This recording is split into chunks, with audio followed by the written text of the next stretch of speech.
Guarantee guarantee guarantee ಇದು guarantee news. ನಾನು Dhanushree. Vinay Gowda Big Boss season 10 ರಿಂದ ಲೈಮ್ ಲೈಟ್ಗೆ ಬಂದಂತಹ ಪ್ರತಿಭಾವಂತ ಕಲಾವಿದ. ಇದಕ್ಕೂ ಮುನ್ನ ಹರ ಹರ ಮಹಾದೇವ, ಶಿವ, ಜೂನಿಯರ್ ಹನುಮಾನ್, ರಾಕೆಟ್, ಬಯಸದೆ ಬಳಿ ಬಂದೆ ಅನ್ನೋ ಸಾಲು ಸಾಲು ಸೀರಿಯಲ್ಗಳಲ್ಲಿ ನಟಿಸಿದ್ರು ವಿನಯ್ ಗೌಡ. ಕಿರುತೆರೆಗಷ್ಟೇ ಸೀಮಿತ ಆಗದ ವಿನಯ್ ಬೆಳ್ಳಿ ತೆರೆಯಲ್ಲೂ ಸದ್ದು ಮಾಡಿದ್ರು.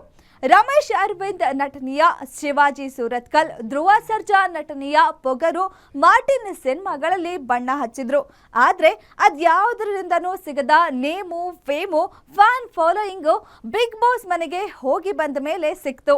ಅಲ್ಲಿ ಅವರು ಆಡಿದ ಆಟ, ಅವರ ಬೇಸ್ ವಾಯ್ಸ್, ಆನೆ ಡೈಲಾಗ್, ಹೀಗೆ ಎಲ್ಲವೂ ಆತನಿಗೆ ಆನೆ ವಿನಯ್ ಅಂತಲೇ ಹೆಸರು ತಂದ್ಕೊಡ್ತು.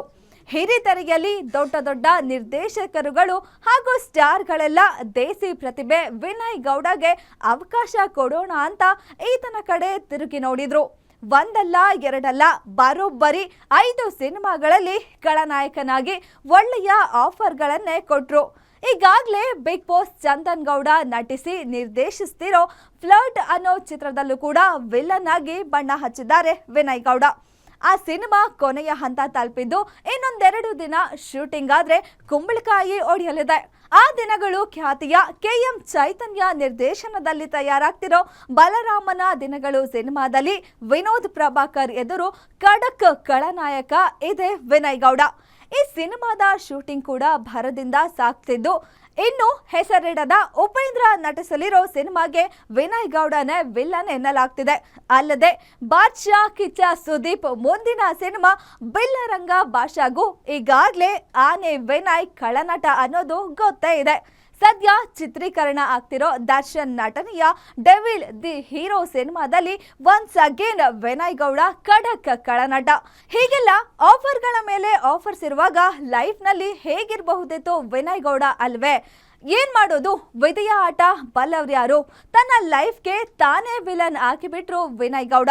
ಹೌದು, ಇತ್ತೀಚೆಗೆ ರಿಯಲ್ ಮಚ್ಚು ಹಿಡಿದು ರೀಲ್ಸ್ ಮಾಡೋಕೆ ಹೋಗಿ ಕಾಕಿ ಬಲೆಗೆ ತಗ್ಲಾಕೊಂಡಿರೋ ವಿನಯ್ ಗೌಡ ಸದ್ಯ ಕಾನೂನಿನ ಸಂಕೋಲೆಯಲ್ಲಿ ಸಿಲುಕಿ ಹಲ್ಲು ಕಿತ್ತ ಹಾವಿನಂತಾಗಿದ್ದಾರೆ. ಪುಂಡಾಟ ಮೆರೆದ್ರೆ ಪೊಲೀಸರು ಮಟ್ಟ ಹಾಕ್ತೆ ಬಿಡೋದುಂಟೆ. ದರ್ಶನ್ ಅಂತಹ ಘಟಾನುಘಟಿಯನ್ನೇ ಬಿಟ್ಟಿಲ್ಲ ಕಾಕಿ ಮತ್ತು ಕಾನೂನು. ಇನ್ನು ವಿನಯ್ ಗೌಡ ಯಾವ ಲೆಕ್ಕ ಅಲ್ವೇ? ಶಸ್ತ್ರಾಸ್ತ್ರ ಕಾಯ್ದೆಯಡಿ ಕಾನೂನು ಸಮರ ಎದುರಿಸುತ್ತಿದ್ದು ರಿಯಲ್ ಮಚ್ಚು ಬಚ್ಚಿಟ್ಟು ಫೈಬರ್ ಮಚ್ಚು ಕೊಟ್ಟು ಪೊಲೀಸರಿಗೆ ಜಲ್ಲೆ ಹಣ್ಣು ತನಿಸಲು ನೋಡಿದ್ದಾರೆ. ಸಾಕ್ಷ್ಯನಾಶ ಕೇಸ್ ದಾಖಲಿಸಿಕೊಂಡು ಮತ್ತೆ ಅರೆಸ್ಟ್ ಮಾಡಿ ಸ್ಥಳ ಮಹಜರು ಮಾಡಿ ಕೋರ್ಟ್ ಮುಂದೆ ಪ್ರೊಡ್ಯೂಸ್ ಮಾಡಿದೆ ಖಾಕಿ ಪಡೆ. ಇಂಟ್ರೆಸ್ಟಿಂಗ್ ವಿಷಯ ಏನಪ್ಪಾ ಅಂದ್ರೆ, ರೇಣುಕಾಸ್ವಾಮಿ ಹತ್ಯೆ ಪ್ರಕರಣದಲ್ಲಿ ದರ್ಶನ್ ಅಂಡ್ ಗ್ಯಾಂಗಿಗೆ ಹೆಡೆಮೂರಿ ಕಟ್ಟಿದ್ದು ACP ಚಂದನ್. ಸದ್ಯ ದರ್ಶನ್ ಅಭಿಮಾನಿಗಳು ಅಂತ ಹೇಳಿಕೊಂಡು ದೊಡ್ಡ ಎಡವಟ್ ಮಾಡ್ಕೊಂಡಿರೋ ರಜತ್ ಹಾಗೂ ವಿನಯ್ ಗೌಡಗೂ ಅದೇ ACP ಚಂದನ್ ಕುಮಾರ್ ಪಾಠ ಕಲಿಸೋಕೆ ಮುಂದಾಗಿದ್ದಾರೆ. ಇದು ನಿಜಕ್ಕೂ ಸ್ಟಾರ್ಸ್ ಅಂತ ಲಂಗು ಲಗಾಮು ಇಲ್ಲದೆ ಮೆರೆಯೋ ಪ್ರತಿಯೊಬ್ಬ ಕಲಾವಿದನಿಗೂ ಎಚ್ಚರಿಕೆಯ ಗಂಟೆಯಾಗಿದೆ. ಇದರಿಂದ ಉಳಿದವರು ಎಚ್ಚೆತ್ತುಕೊಂಡ್ರೆ ಅದಕ್ಕಿಂತ ಖುಷಿ ಮತ್ತೊಂದಿಲ್ಲ. ಮತ್ತಷ್ಟು ಸುದ್ದಿಗಾಗಿ ನೋಡ್ತಾ ಇರಿ ಗ್ಯಾರಂಟಿ ನ್ಯೂಸ್. ಸುದ್ದಿ ಖಚಿತ, ನ್ಯಾಯ ನಿಶ್ಚಿತ.